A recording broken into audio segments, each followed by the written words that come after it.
তো দেখো জেনপা 2017 আমাদের প্রথম প্রশ্নটা কি বলছে, একটা মলিকুল দিয়েছে CH2 double bond CH bond C triple bond CH। এই মলিকুলে বলছে C2 এবং C3 পরমাণুর সংকরায়ন কী হবে। ওকে, C2 C3 বলতে কোনটা বুঝছি বলো, এদিক থেকে যদি নাম্বারিং করি 1 2 3 4। ওকে, সিমিলারলি আমরা এদিক থেকে করলাম, ওকে বাঁ দিক থেকে। ওকে, আচ্ছা এবার দেখো দু নম্বরে যে কার্বনটা রয়েছে মানে C2 কার্বন, সেটা কি হাইব্রিডাইজড হবে বলো, অবশ্যই sp2। কেন sp2 হবে, কেন, বিকজ এটা ডাবল বন্ড। আমরা জানি যে ডাবল বন্ডেড কার্বন সাধারণত কি হয় বলো, sp2 হাইব্রিডাইজড হয়। সিমিলারলি এটা ট্রিপল বন্ড, এবং আমরা জানি যে ট্রিপল বন্ডেড কার্বন কি হয় বলো, sp হাইব্রিডাইজড হয়। তাহলে কি হবে, sp2 এবং sp, অর্থাৎ the correct option of question number 1 কি হবে বলো, number option B, sp2 and sp। Okay, আচ্ছা 2 নম্বর প্রশ্নে কি বলছে, বলছে ধরা যাক এসটিপিতে 112 মিলিলিটার গ্যাসীয় N2 তরলে রূপান্তরিত হলো, তার ভর কত হবে। This is very easy. আমরা জানি যে 22.4 লিটার এসটিপিতে 22.4 লিটার মিনস 22,400 মিলিলিটার। এতটা N2 আমার মাস বা ভর কত হবে বলো, 28 গ্রাম। ওকে, তাহলে বলেছে 112 মিলিলিটারের কত হবে ইজিলি বার করতে পারবে। 112 মিলিলিটারের হবে 28 ডিভাইডেড বাই 22,400 ইন্টু 112, এটা। আচ্ছা তাহলে কী করে হবে দেখো, 112 দুগুণে 224, 200। ওকে ওকে, সেটা কত আসছে বলো, 0.14 গ্রাম। সো 2 এর কারেক্ট অপশান কী হবে বলো, বি। এবার দেখো কোয়েশ্চেন নাম্বার 3 কি বলছে। কোয়েশ্চেন নাম্বার 3তে বলছে 10⁻⁸ মোলার HCl এর জলীয় দ্রবণে পিএইচ এর ক্ষেত্রে কোনটি সঠিক। আর সেটা অনেকেই যে ভুলটা করে বসে, সবাই তো জানে যে পিএইচ হচ্ছে -log⁻10 কনসেন্ট্রেশন অফ H3O+। সবাই যেটা করে সেটা হচ্ছে -log⁻10 10⁻⁸ এখানে সরাসরি বসিয়ে দেয় এবং উত্তর করে আসে 8, অর্থাৎ কোনটা করে আসে বলো, এই >7টা করে আসে। কিন্তু তোমরা একটু ভেবে বলো, এটা কি কখনো সম্ভব? একটা HCl কি কখনো এর পিএইচ কি কখনো 7-এর বেশি হতে পারে? হতে পারে না। তো কি এমন হবে তোমরা সবাই বুঝতে পারছো, উত্তর অবশ্যই 7-এর কম হবে। এবার আমি বলি কেন 7-এর কম, উত্তর 7-এর কম কেন হচ্ছে, তার কারণ আমি বলছি HCl ইজ অ্যান অ্যাসিড। অ্যাসিডের জলীয় দ্রবণের পিএইচ কখনো কি 7-এর বেশি হতে পারে? হতে পারে না। কিন্তু এখানে কি এমন হচ্ছে যে এটা 7-এর কম হচ্ছে, তার কারণ আমরা যদি এই ফর্মুলা বসিয়ে দেখি তাহলে তো 8ই আসছে। এটা করার জন্য দেখো, তোমরা হয়তো জানো আমরা কি করছি, দেখো এই যে HCl এর জন্য কনসেন্ট্রেশন অফ H+ কত, 10⁻⁸, নো ডাউট অবশ্যই এটা। কিন্তু খেয়াল করো, যেহেতু জলীয় দ্রবণে তো তোমরা জানো যে H2O কি করবে, বা 2H2O ধরে করো, 2H2O কি করবে, H3O+ এবং OH- এ ডিসোসিয়েট করবে, জলও তো ডিসোসিয়েট করবে। এবং জলের ডিসোসিয়েশনের জন্য এখানে দেখো H3O+ তো নতুন করে তৈরি হচ্ছে, তো সেটাকে আমরা কি ধরবো বলো, X ধরবো, রাইট। মানে এটা কতটা তৈরি হচ্ছে, X। তাহলে বলো এইটা কতটা তৈরি হবে, অবশ্যই X। ওকে, আচ্ছা এবার তাহলে এই দ্রবণে মোট H3O+টা কত হলো, X + 10⁻⁸। তার সাথে দেখো, তার মানে এটা হচ্ছে কনসেন্ট্রেশন অফ H+ যদি তুমি বলো। এবং আমরা জানি দেখো concentration of H+ into concentration of OH-, এটা হচ্ছে জলের আয়নিক প্রোডাক্ট অফ ওয়াটার। সেটা কত হয় আমরা সবাই জানি, 10⁻⁻14, কত বলো, 25 ডিগ্রি সেন্টিগ্রেড উষ্ণতা এটা হয়। তো এখানে সেই ফর্মুলাটা কাজে লাগে, আমরা কি করবো বলো, X + 10⁻⁸ ইন্টু X সমান 10⁻⁻14। তো তোমরা এখানে কি করবে, এটা তোমাদের কাজ, তোমরা এখান থেকে X কত হয় বার করবে। ঠিক, X যদি বার করতে পারো কত হয়, শ্রীধরাচার্য করতে হবে দেখবে, তাহলেই অবশ্যই তোমরা বার করতে পারবে যে কনসেন্ট্রেশন অফ H+ টোটাল কত হবে। তার কারণ এটাই X + 10⁻⁸, এবং সেটা তোমরা এই পিএইচের ফর্মুলাটায় বসাও, তাহলে দেখবে যে অবশ্যই 7-এর কমই আসছে। ওকে, আচ্ছা নেক্সট প্রশ্ন দেখো, কোয়েশ্চেন নাম্বার 4 বলছে যে কোন ক্ষেত্রে মৌলগুলির বিশুদ্ধীকরণ তড়িৎ বিশ্লেষণ দ্বারা সম্পন্ন হয়। এটা তো তোমরা সবাই জানো কি হবে, এটা হবে option number A, copper and zinc. দেখো নেক্সট প্রশ্নে চলে এসেছি। নেক্সট প্রশ্ন হচ্ছে কোয়েশ্চেন নাম্বার 5। কোয়েশ্চেন নাম্বার 5-এ কি বলছে, A এবং B দুটি গ্যাসের ব্যাপনের হার যদি 4:1 হয় তাহলে তাদের ঘনত্বের অনুপাত কত হবে। দেখো তোমরা সবাই জানো গ্রাহামের গ্যাস ব্যাপন সূত্র। গ্রাহামের গ্যাস ব্যাপন সূত্র অনুযায়ী তোমরা জানো যে ব্যাপনের হার R∝1/√D হয়। তাহলে এটা আমরা এখানে অ্যাপ্লাই করছি, যেখানে D কিন্তু ডেন্সিটি, তাহলে R1/R2 কী হবে বলো, √D2/D1। ওকে, আচ্ছা ব্যাপনের হার বলে দিয়েছে দেখো 4/1 আমি বসালাম, তাহলে আমাকে কি বার করতে হবে, D1/D2 অ্যাকচুয়ালি বার করতে হবে। দেখো স্কোয়ার করে দিলাম, তাহলে d2/d1 হচ্ছে 16/8, তাহলে d1/2 কত হবে বলো 1/16, তার মানে d1:d2 কত 1:16, তাহলে 5-এর কারেক্ট অপশান হচ্ছে অপশান এ। ওকে, 6-এরটা বলো যে ফেনলের সঙ্গে কোন যৌগের বিক্রিয়ায় ব্যাকেলাইট প্রস্তুত হয়। এটা তোমরা সবাই জানো ফেনলের সঙ্গে কার বিক্রিয়ায় ব্যাকেলাইট তৈরি হয়। কারেক্ট অপশান তাহলে কোনটা হবে বলো ফর্মালডিহাইড, সেটা হচ্ছে অপশান এ। ওকে, নেক্সট দেখো বলছে কোয়েশ্চেন নাম্বার 7 বলছে CuSO4 5H2O অণুতে উপস্থিত বন্ধন কী কী।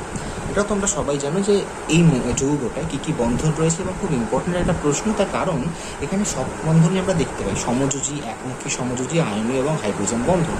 তাহলে 7-এর কারেক্ট অপশান কী বলো অপশান সি। নেক্সট দেখো 8 বলছে একটি প্রথম ক্রম বিক্রিয়ার 50% সম্পন্ন হতে এত সময় লাগে, বিক্রিয়াটির 100% সম্পূর্ণ হতে কত সময় লাগবে।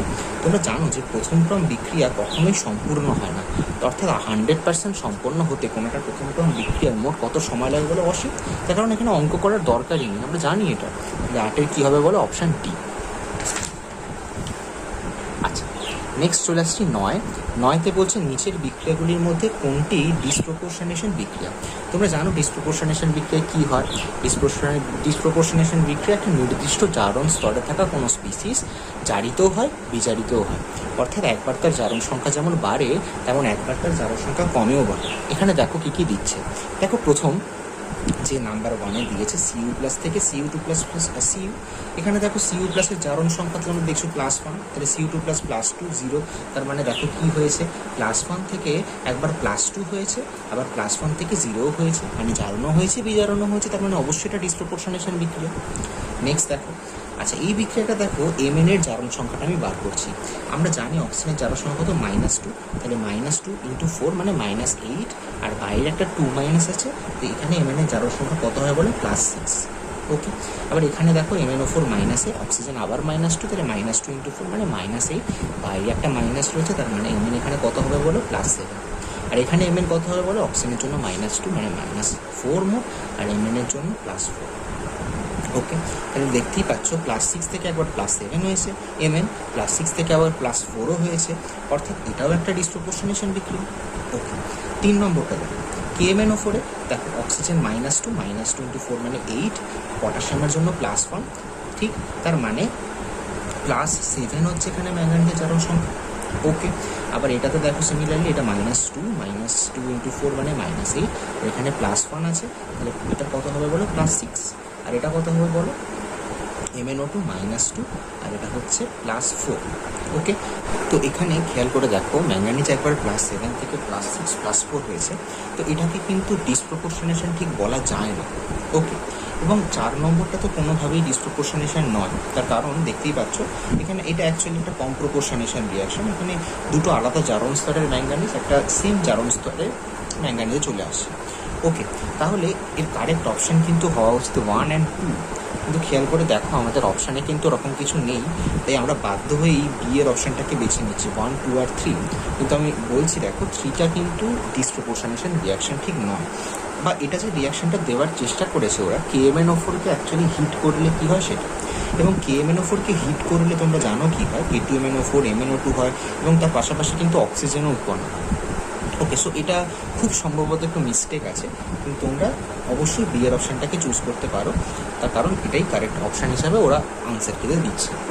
ওকে, আচ্ছা 10-এরটা দেখো কী বলছে। 10-এ বলছে যে নিচের ক্ষারকগুলির কোনটি ডিএনএতে অনুপস্থিত। তোমরা তো সবাই জানো যে ইউরাসিল ডিএনএতে থাকে না, ইউরাসিল শুধুমাত্র আরএনএতে থাকে, তাহলে 10-এর কারেক্ট অপশান কী হবে বলো ডি। এবার চলে আসছি 11-তে দিয়েছে দেখো এই দুটো K4190 আর AR/4018, এদের সম্পর্ক ভেরি ইজি প্রশ্ন, তোমরা সবাই এটা করতে পারবে। তোমরা জানো এই যে উপরে যেটা রয়েছে এটাকে আমরা কি বলি বলো, এটাকে আমরা বলি ভর সংখ্যা বা মাস নাম্বার। মাস নাম্বার বলতে আমরা কী বুঝি, প্রোটন এবং নিউট্রন দুটোকে একসাথে বুঝি, প্রোটন এবং নিউট্রনের সমষ্টি। ওকে, আর এই যে যেটা দেওয়া আছে এটাকে আমরা কী বলি বলো পারমাণবিক সংখ্যা বা অ্যাটমিক নাম্বার, এবং এটা কী বোঝায়, এটা বোঝায় প্রোটনের সংখ্যা, অর্থাৎ পটাশিয়াম এটার প্রোটন 19টা, আর্গনে কটা বলো 18টা। ওকে, তাহলে নিউট্রন কত হবে বলো, নিউট্রন এইটার ক্ষেত্রে হবে 41 - 19, অর্থাৎ এটা কত হবে বলো 22, এবং আর্গনের ক্ষেত্রে হবে 40-18 মানে 22। অর্থাৎ দুটো স্পিসিসেই দেখো নিউট্রনের সংখ্যা সমান, এবং আমরা জানি নিউট্রনের সংখ্যা সমান হলে সেই দুটো কি সম্পর্কযুক্ত হয় বলো, কি হবে? আইসোটোন। তাহলে 11 কারেক্ট অপশন হচ্ছে অপশন সি। আচ্ছা, নেক্সট দিচ্ছে দেখো 12তে একটা অঙ্ক দিয়েছে। 2000 কেলভিন উষ্ণতা N2+O2 থেকে NO বিক্রিয়াটি সাম্য ধ্রুবক এত, অনুঘটকের উপস্থিতিতে বিক্রিয়াটি 10 গুণ তাড়াতাড়ি সাম্যাবস্থায় পৌঁছয়। অনুঘটকের উপস্থিতিতে বিক্রিয়াটি সাম্য ধ্রুবক কী? দেখো অনেকেই কী করবে, অনেকেই অঙ্ক করতে শুরু করে দেবে, তার কারণ 10 গুণ বাইরে গেছে বিক্রিয়ার হার, তাহলে সাম্য ধ্রুবক নিশ্চয়ই চেঞ্জ হয়ে যাবে। কিন্তু দেখো সাম্য ধ্রুবক তো একটা কনস্ট্যান্ট, সাম্য ধ্রুবক একটা ধ্রুবক রাশি, তো এটা কিন্তু কোনোভাবেই চেঞ্জ হয় না। অনুঘটকের উপস্থিতিতে কিন্তু সাম্য ধ্রুবক চেঞ্জ হয়ে যায়। অনুঘটকের উপস্থিতিতে আমরা দেখি রিয়াকশানের রেটটা তাড়াতাড়ি হয়ে যায়, রাইট? অর্থাৎ এখানে অপশান কিন্তু উত্তর কিন্তু একই হবে, অর্থাৎ সাম্য ধ্রুবক যা ছিল তাই কিন্তু থাকবে। তাহলে 12 কারেক্ট অপশান কী হবে বলো? 12 কারেক্ট অপশান হবে অপশান বি। নেক্সট দেখো 13তে বলছে সলভে পদ্ধতিতে কোনটি প্রস্তুত করে? এটা তোমরা সবাই জানো, সলভে পদ্ধতিতে কাপড় কাচের সোডা তৈরি করা হয়। তাহলে 13 কারেক্ট অপশান হচ্ছে বি। 14 কি বলছে দেখো, সাবান প্রস্তুতিতে গ্লিসারল যোগ করা হয়, এটি কি করে? এটা তোমরা জানো যে এটা দ্রুত শুকিয়ে যাওয়া রোধ করে, ব্যবহারকালীন অবস্থায় এটা কিন্তু দ্রুত শুকিয়ে যাওয়াকে রোধ করে। তাহলে 14 কারেক্ট অপশান হচ্ছে অপশান সি। আচ্ছা, নেক্সট হচ্ছে 15 বলছে Fe2+ এবং Fe3+ মধ্যে পার্থক্য নিরূপণ করা হয় এই বিকল্পের সাহায্যে। যেটা তোমরা সবাই জানো যে অ্যামোনিয়াম থায়োসায়ানেট, অ্যামোনিয়াম আইসোথায়োসায়ানেট বা অ্যামোনিয়াম থায়োসায়ানেট NH4SN এর মাধ্যমে কিন্তু আমরা Fe2+ এবং Fe3+ মধ্যে পার্থক্য নিরূপণ করি।